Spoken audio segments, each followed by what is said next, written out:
Salutare! Astăzi îți prezint 10 alternative sănătoase la zahărul alb, demonstrate științific. Prima pe listă, mierea crudă, antibacteriană și antioxidantă, perfectă pentru ceaiuri și smoothie-uri. Apoi, siropul de arțar, bogat în zinc și mangan, ideal pentru clătite și ovăz. Zahărul de cocos, cu indice glicemic scăzut, e grozav în prăjituri și cafea. Stevia naturală, fără calorii, perfectă pentru diabetici, în ceai și iaurturi.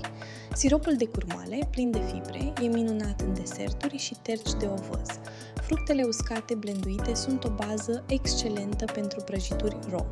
Bananele coapte aduc dulceață naturală în banana bread și smoothie-uri.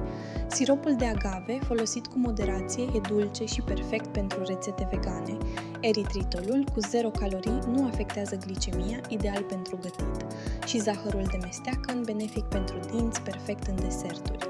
Scrie în comentarii care e favoritul tău și cum îl consumi, te rugăm!